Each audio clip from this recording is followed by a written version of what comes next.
জীবনে অনেক দূর এগিয়ে যেতে চাও, ভালো কিছু করতে চাও, পরিশ্রম করো। পরিশ্রম করো, না হয় জীবনে কোনো কিছুই পাবে না।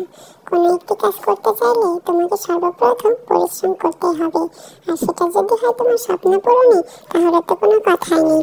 আসসালামু আলাইকুম ভিউয়ার্স, আশা করি সকলেই ভালো আছেন। আজকে আপনাদের মাঝে নিয়ে চলে আসলাম আরও একটি নতুন ভিডিও। আজকে আমি আর আমার ছোট নানাস চলে কিছু প্রয়োজনীয় জিনিস কেনার জন্য চলে যাচ্ছি নাটোরে। সাধারণত আমরা দুজন আজকে চলে যাচ্ছি নাটোর শহরে। কে কে নাটোর শহর দেখেছেন কমেন্ট অবশ্যই জানাবেন। কিন্তু সেই মিঠো পথ ধরে রাস্তার পাশ দিয়ে আমরা চলে যাচ্ছি প্রাণের প্রিয় নাটোর শহরে। রাস্তার পাশে এখানে দেখতে পেলাম ইট ভাটা। ইট ভাটাতে কত সুন্দরভাবে ইট তৈরি করছে। এরপরে রাস্তার বাম পাশে দেখলাম গোরস্থান। কত শত মানুষ এখানে শুয়ে আছে, কত কারো প্রিয়জন এখানে জানি শুয়ে আছে। না জানি কার বাপ, কার মা, কার প্রিয়জন। আল্লাহ সবাইকে জান্নাতবাসী করে। তারপরে আমরা চলে আসলাম বাইপাসে। এটাকে আমরা স্টেশন বাইপাস বলে থাকি। স্টেশন বাইপাস 3 মাথার মোড়। এখানে 3টি রাস্তা একসাথে। একদিকে যেদিকে আমরা সোজা চলে যাচ্ছি, এদিকে চলে যাবো নাটোর শহরের ভেতর। হাতের বাম সাইডে যে রাস্তাটা দেখতে পাচ্ছেন, এটাতে সরে যাবে রাজধানীতে। আর পেছনে যে রাস্তাটি ফেলে আসলাম, এটি চলে যাবে সরাসরি রাজশাহী শহরে। তারপরে আমরা নাটোর রাস্তার মধ্যে ঢুকে পড়লাম। দেখলাম দেয়ালে খুব সুন্দরভাবে পেন্টিং করা। এরপরে আর কি পড়ে গেলাম জ্যামে।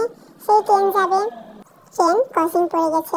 সে কতক্ষণ ধরে অটোতে বসে আছি, বসে থাকতে থাকতে যেন একদম বোরিং হয়ে গেলাম। ওমা, পাশ ফিরিয়ে তাকিয়ে দেখি ট্রিপল 9 লেখা। ওমা, অবাক হয়ে গেলাম। তারপরে দেখছি পুরোটা দেখি অ্যাম্বুলেন্স, হয়তো কোনো মানুষ রোগীকে নিয়ে যাচ্ছে। তার প্রয়োজনে তারপরে কিসে টুকটুক করে গাড়ি ছাড়া শুরু করলো। ট্রেনটি ক্রস হওয়ার পরে আস্তে আস্তে গাড়িগুলো ছাড়া শুরু করলো।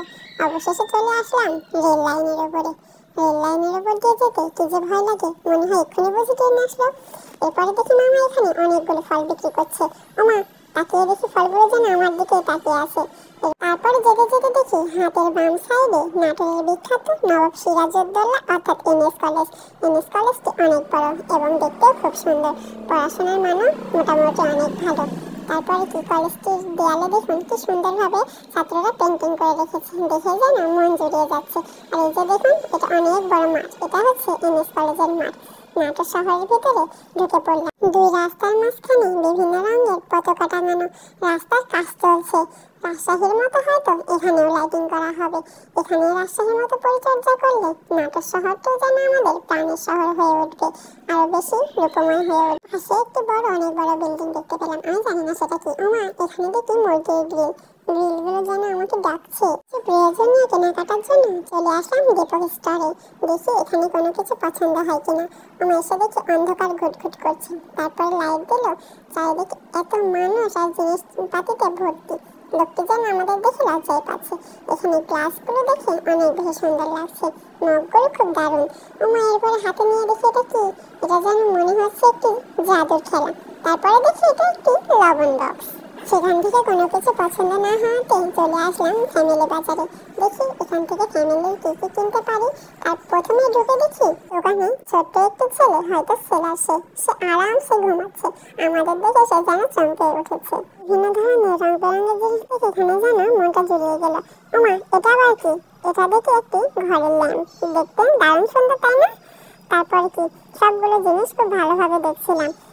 চারিপাশে ঘুরে ঘুরে পছন্দের জিনিসটি খুঁজে দেখছিলাম। এখানে দেখি বিভিন্ন রঙের ডিনার সেট। আমাকে বললাম একটি ডিনার সেট আমাদের প্যাক করে দিন, কিন্তু কোনো টাকা দিতে পারবো না। তার মানে আমরা ডিনার সেটটি নিব না, শুধু ঘুরে ঘুরে দেখলাম। কিন্তু ডিনার সেটের কালেকশনগুলো খুবই সুন্দর, দেখতে খুব ভালো লাগছিল। দেখতে ভালো লাগে আর হবে কি, দামটাও তেমনই ভালো। অনেক বেশি দাম, একদম ফিক্সড, একটুও কমাকমি নাই। তারপরে দিকে তাকিয়ে কি দেখি সোনার বক্স। এখানে আবার সোনার বক্স। ওমা, খুলে দেখি এখানে 300 টাকা বক্স। আমি যেন হতভম্ব হয়ে গেলাম। এরপর এখানে চলে আসি।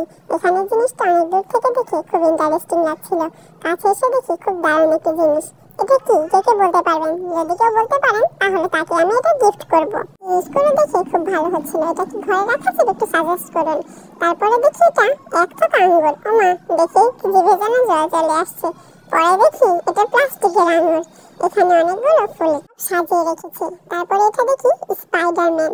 স্পাইডারম্যান দেখে আমি যেন শিহরিত হয়ে উঠলাম। ওমা, এটা দেখি ব্যাংক। ভাবছি আমার কোনো বাচ্চা কাচ্চা হলে তাকে নিয়ে দেবো। এখানে প্লেটটিও খুব ভালো লাগছিল। তারপরে কিছু কেনাকাটা করে চলে আসলাম ফুল বাজারে। নাটোর শহরে আসবো, ফুল নেবো না তা কি কখনো হয়? ফুল নেওয়ার জন্য মামাদের কাছে চলে গেলাম। কোন ফুলটা পছন্দ হয়? ওমা, এখানে দেখি এত সুন্দর ফুল। ফুলে হাত দিচ্ছি, মামারা বলছে ফুলে হাত দিলেও নাকি টাকা দেওয়া লাগবে। এটা কোনো কথা? আপনারাই বলুন তো। ফুল দেখলে মনটা যেন জুড়িয়ে যায়। কতগুলো ফুল একসাথে, রং বেরঙের। তারা যেন যে যার নিজের সৌন্দর্য তুলে ধরতে ব্যস্ত। এরপরে দেখলাম এখানে অনেক সুন্দর একটি গাছটা, খুব সুন্দর। হাত দিয়ে নেড়ে চেড়ে দেখলাম, যদি কখনো অনুষ্ঠান হয় এটা নিয়ে যাব। এরপরে আমাদের প্রয়োজনীয় এই রজনীগন্ধাগুলো নিয়ে নিলাম। রজনীগন্ধার গন্ধ যেন একদম মন প্রাণ দুটোই জুড়িয়ে যায়। খুব সুন্দর গন্ধ। কে কে রজনীগন্ধা ভালোবাসেন কমেন্টে কিন্তু অবশ্যই জানাবেন। ফুলগুলো নিয়েছি, এখানে নিয়েছি কিছু গোলাপ এবং গাঁদা ফুল। তারপরে আমাদের কাজ শেষ, বাড়ির উদ্দেশ্যে রওনা দিয়ে দিলাম। এখানে প্রায় মাগরিবের আজান দিয়ে দিয়েছে। সন্ধ্যার আলোটা সামান্য একটু শুধু দেখা যাচ্ছে। আমরা অটোতে উঠে পড়েছি বাসার উদ্দেশ্যে রওনা দেওয়ার জন্য। তারপরে কিছু দূর যেতেই দেখি গধূলি বিকেলে দেখতে যেন খুব সুন্দর দারুণ লাগে। গধূলি বেলায় আলাপ জমাবো তোমার সাথে, প্রেমের আলাপ। তুমি কি তাতে রাগ করবে? আস্তে আস্তে অন্ধকার নেমে চলেছে। আমাদের এখনো অনেক রাস্তা বাকি। পথে যেতে যেতে অনেক বেশি শীত করছিল। আজকের ভিডিওটি এ পর্যন্ত। দেখা হবে পরে কোনো ভিডিওতে। ভালো থাকবেন। আসসালামু আলাইকুম।